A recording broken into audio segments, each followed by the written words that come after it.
Samsung 4.2.2 mai ma for install dan chu nia han tin la iti thero chon kal ngai tu thare don nia ma sa in install ang ma iti ma in setting ai kalanga chimin nuwa more ikalanga security lu lenga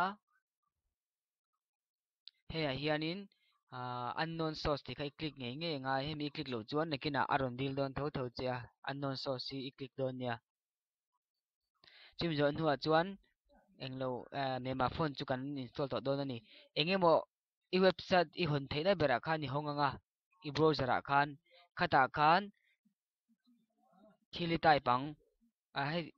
google a khan lu tanga google lu khelo poya thana chu thei nga la khidai lu kian ta khian georgie font for android 4.2.2 tikhi type don nia ka type ang khian chu minua chuan I ting I era hianin georgie font for s4 and note 3 my notes tikhe I mu ma chi kiawanga kiki kimi khianin I click don nia ke nang chu s4 le note 3 ni lo ma lang click thoro apoilo a thei in ka ring chu minua chuan khi tiang khi alo langanga chumin nuwa chuan hei hi helai hnuai mi hi Georgie 1 TTF version 2.0 ti englo khi a hnuai link khi click ang ta khe I ru don nia chumi zo chuan he tiang hi ron langanga open in sum le download ti ron langanga khata khan download ti zo khai click don nia download ti me zo che hian automatic in ma en download ngala achunga iphone chunga khan I koi thlanga khi khilai khian com.monotype.android.phone.za ti mu ha khi a download complete en ti mai kha kanga a rei lowang kimi khi a enjoy vele download complete en jena khi I kha khian I click don nia eti click zo che hian slide mi ti khi aron langanga idu install tu na ron ti chenga mangang lem lo la thinlung te khalo phu du tangai engmani lo nia khita khian in install don ne khi o I install zo hetiang hi na ron langanga ti chuan open ti zo khi click don nia o mi zo ale a chuan hei application mang tu ta na term and condition le agreement vel oma khi chiar vek ponga lem lo han okay ve pop mai la chena ron lang zot mayang okay khi phet don nia chumi zo ale a chuan hei hi alo langa slide nia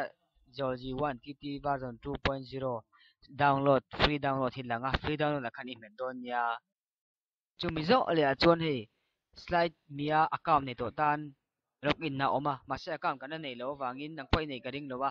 register phot don nia jon register khi I metanga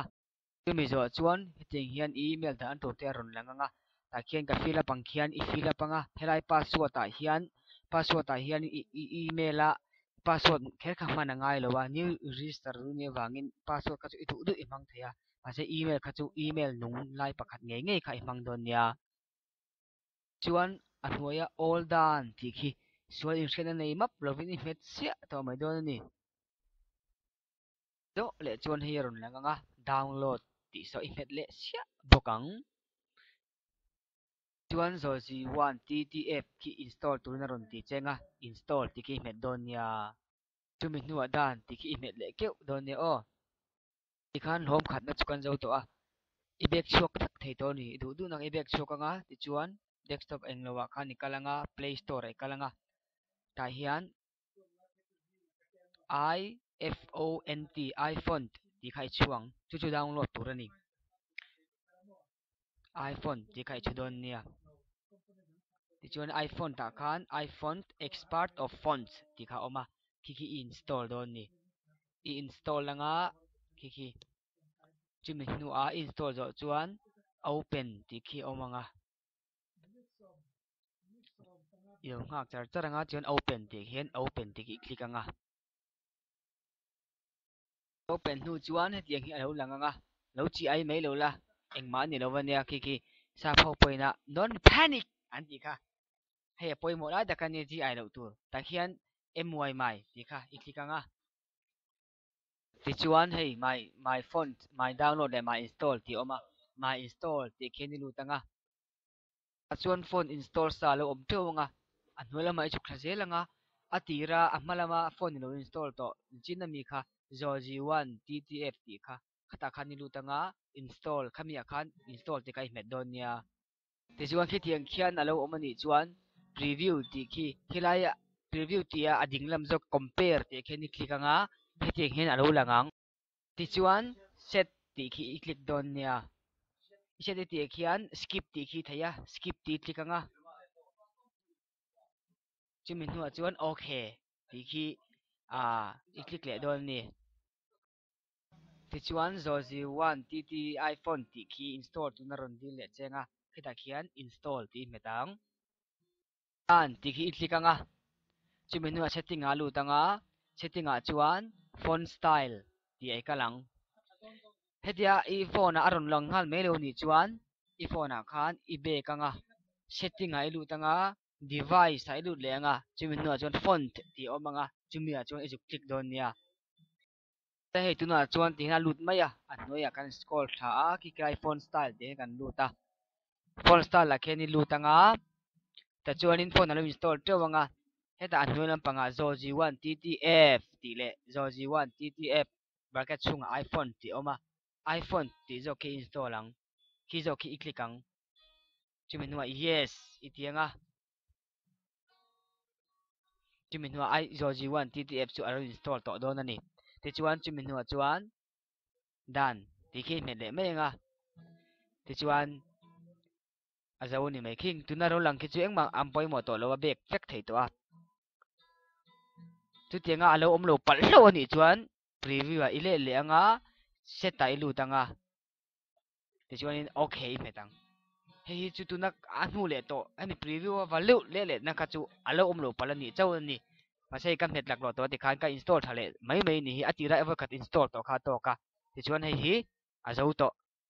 hei hi abek chhuat vek thei to ti kan bek chuaka ti kha chuan Myanmar font chu chia thei to a Facebook mi te inglo mi te share vek thei to ma se ilaziak ve thei lo ni chuma asan chu keyboard le nei lo wangin tuna chuan keyboard kan zongang keyboard hi tam me Myanmar font hi a thaber po sai thei jong lo wa tuna chuan all sam bera kan ngai hei englo bagan keyboard kan download tanga share thei to mara ila thon thei lo wangin bagan keyboard installing a ya ti chuan bagan keyboard play store tang kan lut le a bagan keyboard kha kan type a ti chuan kan install le photani chen kan install zo a open tia kan kalanga ti chuan open tia kan kal do na ni chu tiang hi ron langanga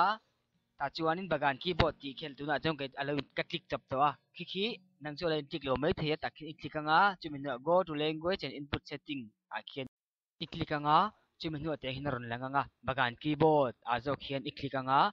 ti chuanin switch and active keyboard amo ki i click le mai ang engma ron lan lo chuan aron lan chuan angai to lo ni maya ti chuanin engeni active turang chin aron tiang chu tiang kha tiang chu englo nga hi pro version te pro ti kha chu engma kher chu chuak vek to ro ti chuan englo chu i keyboard a chuan bagan keyboard chu lo install anga ti chuanin i call chi mang thei ngal to ni